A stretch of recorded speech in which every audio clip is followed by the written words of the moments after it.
Welcome to AP Psychology. In this lecture, we're starting encoding memories, which is all about how information first gets into your memory system. As we begin, keep this central question in mind. Why do some experiences stick clearly, while others fade almost immediately?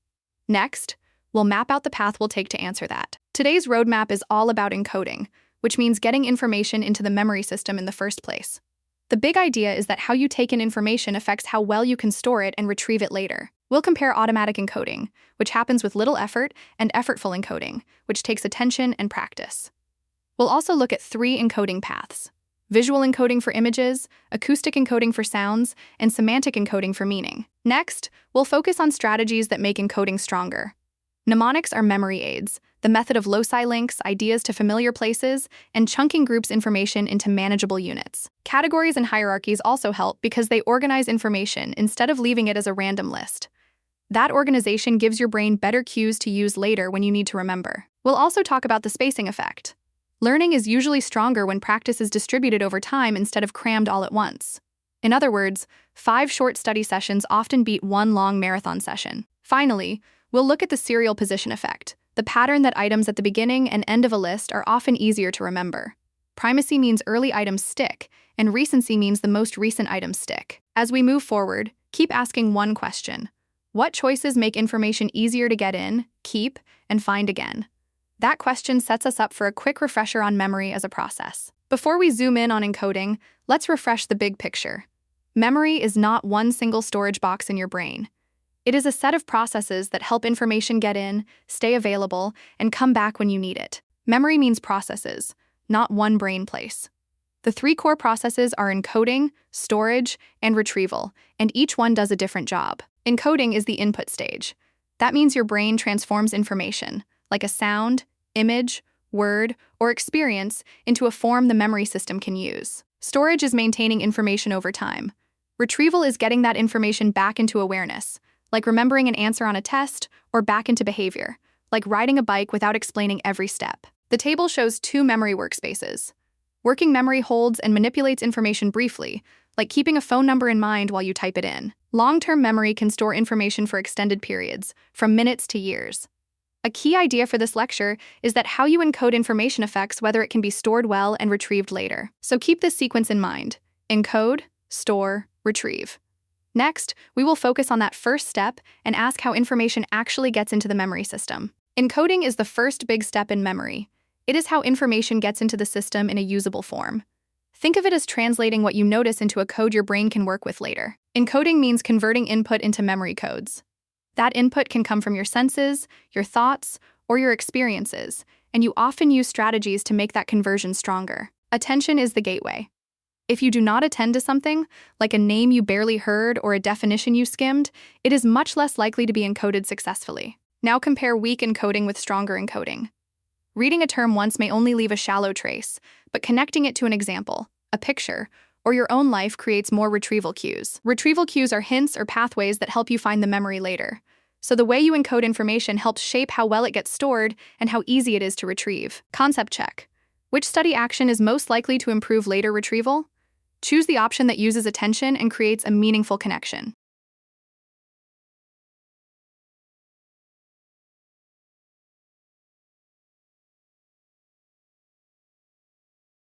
B is correct, because attention plus meaningful connections creates stronger memory codes and retrieval cues. A is tempting, but rereading once without focus usually produces shallow encoding. The core idea is simple. Better encoding gives memory more to work with later. Next, we will look at different types of encoding and why some tend to be stronger than others. Encoding is not just one thing. Your brain can code information by how it looks, how it sounds, or what it means, and those choices affect what you remember later. Visual encoding means coding images or visual features. For example, you might remember where a label was on a biology diagram, or what the layout of a psychology chart looked like. Acoustic encoding means coding sound, words, rhythm, or music. When you repeat a definition out loud, you are using the sound pattern to help get it into memory. Semantic encoding means coding meaning. If you explain a term in your own words or connect it to a real example, you are processing what the idea actually means. This is the big idea. Semantic encoding often leads to stronger long-term memory because it links new information to knowledge you already have, meaning gives your brain more retrieval paths later. The image reminds you of the full memory sequence. First, information is encoded, then it can be stored, and later it may be retrieved. If encoding is weak, the later steps have less to work with. Some encoding happens through automatic processing, which means it takes little conscious effort, like noticing time, location, frequency, or even familiar word meanings. Effortful processing is different. It requires attention and practice, like deliberately studying vocabulary or testing yourself. As you study, ask yourself, am I only seeing it or saying it, or am I making meaning from it? That question sets up why deeper encoding usually beats shallow repetition. Depth of encoding means how much thinking you do with information when you first take it in. This latter shows a simple pattern. The more meaning you add, the easier it usually is to retrieve the memory later. Start at the bottom. Shallow encoding focuses on appearance. For example, you might notice whether a word is printed in capital letters or whether it has a long shape, but you are not really thinking about what it means. The middle step is sound-based rehearsal. Rehearsal means repeating information, maybe saying a vocabulary term over and over, which can help hold it briefly but may still stay pretty surface level. Now move to the top. Deep encoding uses meaning plus connections. This is when you explain the idea in your own words, connect it to examples, or link it to something you already know. That upward arrow matters because memory retrieval is usually stronger when your brain has more roots back to the information. A definition you connected to an example, a story, or prior knowledge is easier to find later than a word you only repeated. So, as you study, aim for the top of the ladder. Do not just look at the information or repeat it. Make it meaningful, and you will be ready for the quick checkpoint coming next. Let's pause and check the basics of encoding. Choose the best answer for each question, then use the feedback to strengthen your understanding. Which memory process is the input step that gets information into the memory system?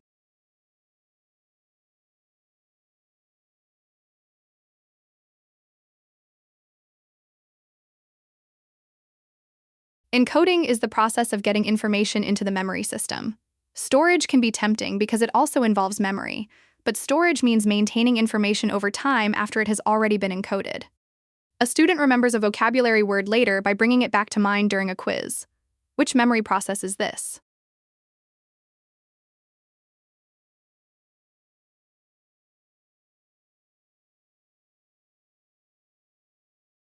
Retrieval is bringing stored information back into awareness when you need it. Encoding is the tempting distractor, but encoding happens earlier, when the information first gets into the memory system. Which example best shows semantic encoding?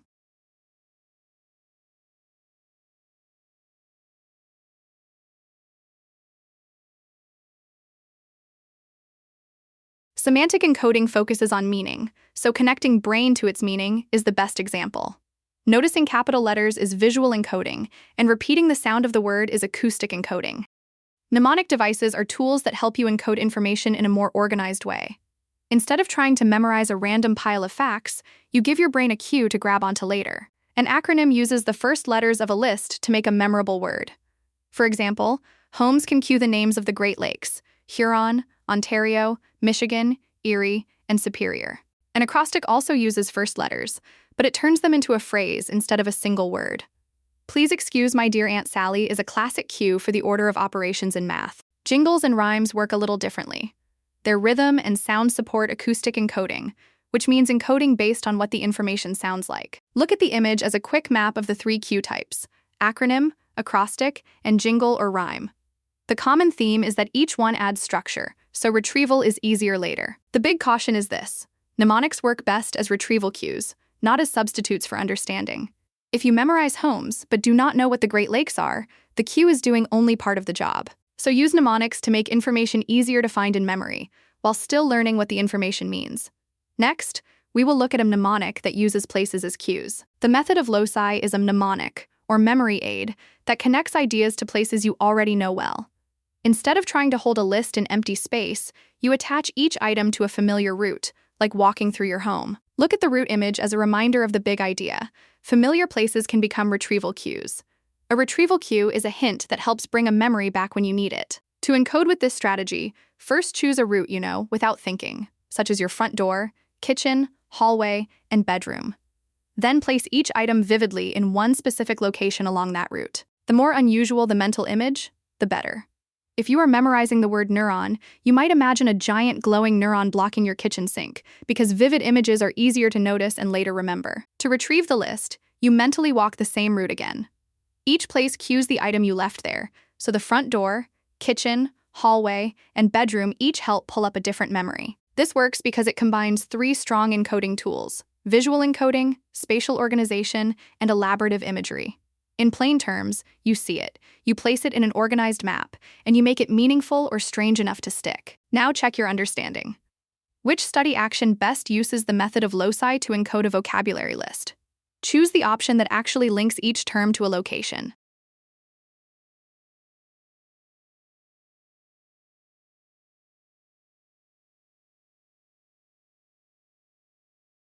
B is correct, because the method of loci links each item to a familiar location, making the place a retrieval cue. Repeating aloud may help acoustic encoding, but it does not use spatial locations. Keep that idea of organizing information in mind, because the next strategy also helps memory by changing how information is arranged. Chunking is one of the most useful encoding tools because it helps you turn scattered information into something your mind can handle more easily. Chunking means organizing information into meaningful units. Instead of treating every tiny bit as separate, you group bits using patterns, categories, or knowledge you already have. Try the example: 1, 4, 9, 2, 1, 7, 7, 6. That is a lot to hold as separate digits, but it becomes much easier if you see 1492 and 1776. The reason this works is meaning. If those numbers connect to dates, each date can act like one chunk instead of four unrelated digits. Notice the important limit. Chunking does not magically expand working memory. It changes what counts as one meaningful unit, so the same memory space can carry more useful information. This image reminds us where chunking fits in the memory process. Encoding is about organizing information now so it can be stored and retrieved later. So when you study, ask yourself, what pattern or category would make these details feel like fewer, more meaningful pieces? That question leads naturally into using categories and hierarchies next. Chunking gets even stronger when the chunks are meaningful. Two common ways to do that are categories and hierarchies. Categories are groups of related items. For example, instead of trying to remember a random list of animals, you might encode them as mammals, birds, and reptiles. The advantage is that each category becomes a retrieval cue, which is a clue that helps bring information back to mind.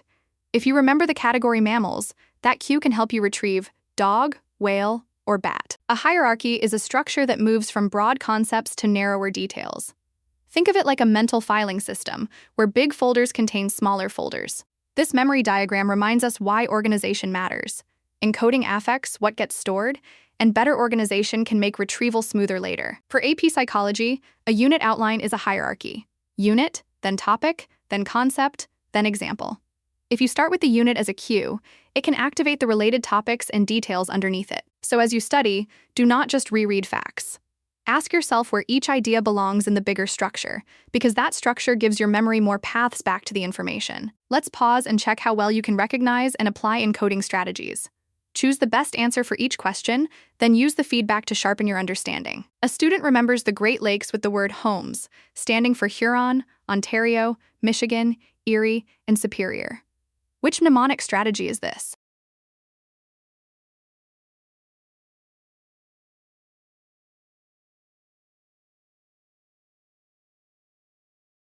HOMES is an acronym because the first letters of the items form a new memorable word. An acrostic would use the first letters to begin words in a sentence, such as, "Every good boy does fine." Which study example best shows chunking?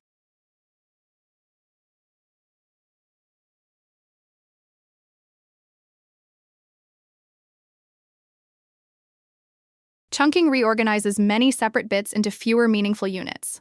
Grouping 1492.177.61945 as 1492.1776.1945 makes the digits easier to encode because the dates already carry meaning. Repeating the digits is rehearsal, not chunking. A student imagines walking from her front door to the kitchen, and she mentally places one vocabulary term at each location along the route. Which strategy is she using?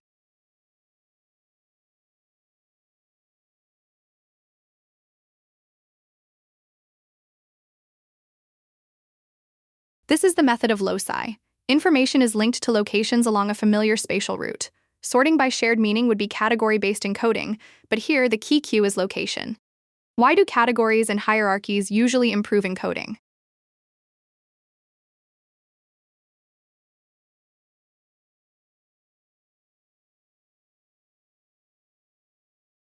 Categories and hierarchies improve encoding by organizing information into meaningful relationships. Those relationships act as retrieval cues later. The tempting idea that they reduce attention is wrong. Organization helps because it gives attention a meaningful structure, not because it makes encoding automatic. The spacing effect is the idea that when you spread studying out over time, your brain usually encodes and consolidates the information better than when you do it all at once. Encoding means getting information into memory, and consolidation means stabilizing it so it lasts. Spacing gives your brain more than one chance to strengthen that memory trace. Massed practice is the classic cram session, one long block of studying. It can feel fluent in the moment, like everything is familiar, but that feeling often fades before the test or soon after it. Distributed practice means shorter study sessions across days. Each time you come back, you practice retrieval, pull the information out of memory, and then re-encode it more strongly. The key comparison is same total time, different schedule. 3 20-minute sessions across a week usually beat one 60-minute session the night before, especially for long-term retention. In the image, look for the contrast between cramming close to the test and spacing practice earlier across time. The point is not that you study more. It is that timing changes how well the memory is built. So if you want a practical study rule, trade one giant cram session for several shorter returns to the material. Next, you will get to test that idea by comparing schedules yourself. Try this like a mini experiment on the spacing effect, which means memory often improves when study is spread out over time. First, set the schedule to massed practice, or cramming. The total study time is still 60 minutes, and notice that the immediate confidence prediction is high. Cramming is not useless. It can genuinely feel strong right after you study. Now compare that feeling of knowing with what happens after a delay. The massed practice line starts high, but the important pattern is the steep drop by 1 week when predicted retention is much lower. Now switch to distributed practice, where the same 60 minutes are broken into separate study sessions.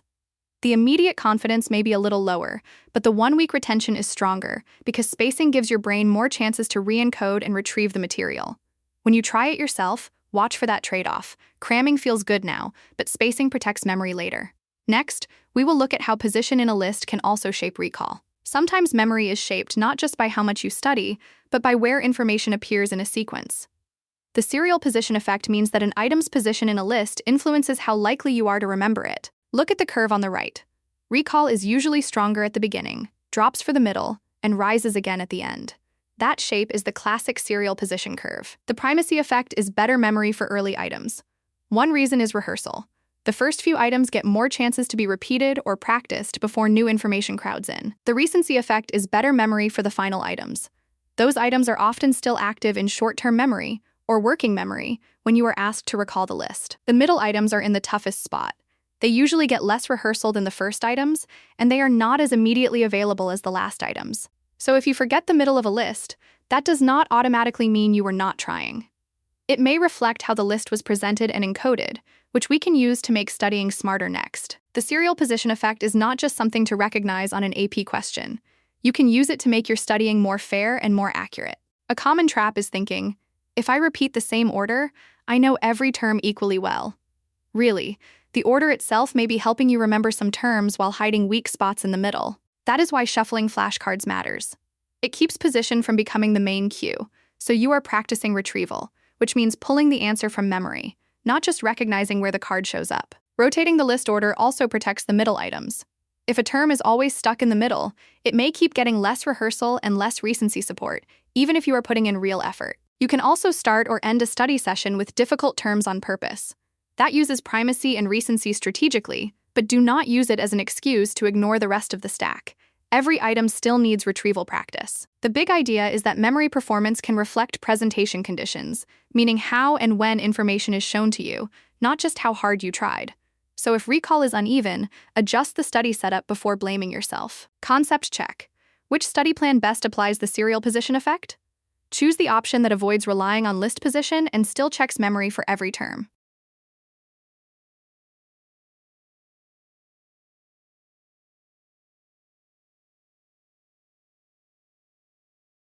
A is correct. Shuffling reduces position as a cue, and retrieval practice checks all items. B can make the order feel familiar while repeatedly disadvantaging middle terms. Keep that study strategy in mind as we pull together the key encoding terms you need to recognize quickly. Use this as your quick AP psychology reference sheet for encoding terms. The big move is to know not just the words, but what each term would look like in a test scenario. Start with the 3 memory processes. Encoding means putting information into the memory system, storage means maintaining it over time, and retrieval means accessing that stored information later. Now look at the encoding aids. A mnemonic device is a memory aid that organizes information so it is easier to encode.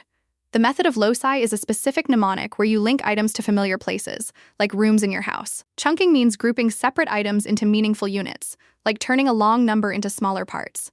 Categories and hierarchies go a step further by organizing related ideas into a structure, from broad groups down to smaller details. The spacing effect says that distributed practice, or studying across multiple sessions, usually beats massed practice, which is cramming. Spacing gives encoding and consolidation more chances to strengthen the memory. The serial position effect is about where an item appears in a list.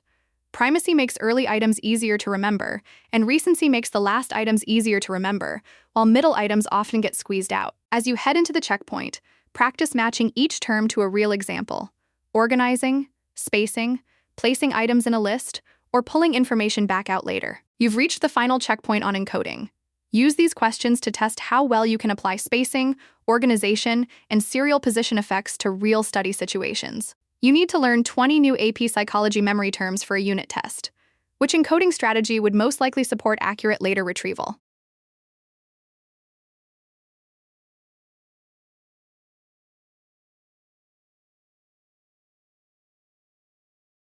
A is correct because categories and hierarchies create meaningful organization, which gives you more retrieval cues later. D is tempting because primacy and recency can help some items stand out, but relying only on list position leaves many middle items weakly encoded. A student studies vocabulary for 3 straight hours the night before a quiz. Which label best describes this study pattern, and why?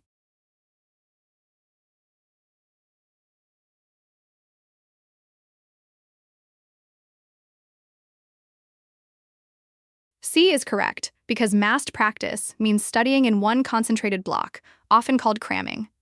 B reverses the terms. Studying across several shorter sessions is distributed practice, not massed practice. A student hears a list of 15 unrelated words and immediately tries to recall them. Which words are they most likely to remember best, according to the serial position effect?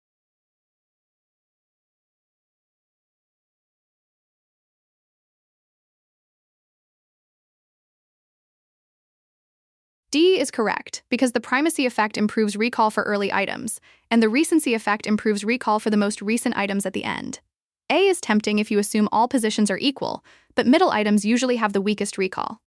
Why does meaningful encoding usually make later retrieval easier than memorizing isolated facts?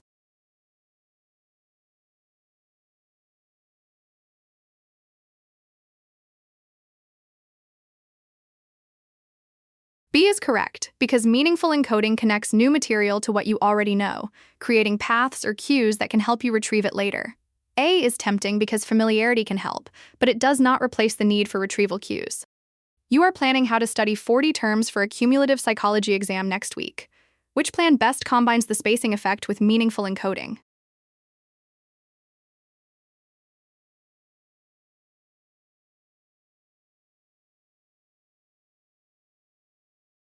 D is correct because it uses distributed practice across time and meaningful organization through grouping.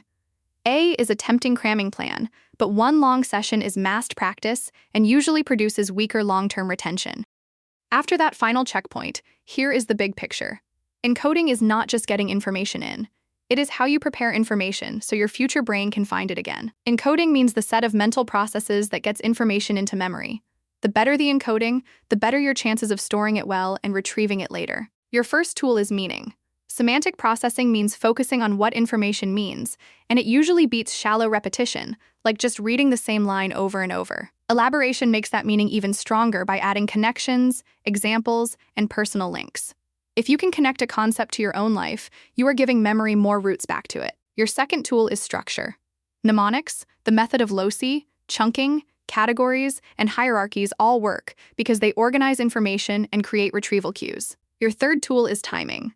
Distributed practice means spacing study sessions over time, and the spacing effect shows why that usually protects long-term memory better than cramming. Also remember the serial position effect, where an item appears in a list can shape memory for it.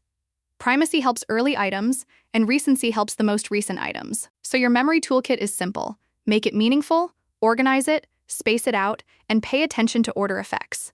Use those habits in psychology and in every other class you take, and you will study smarter, not just longer.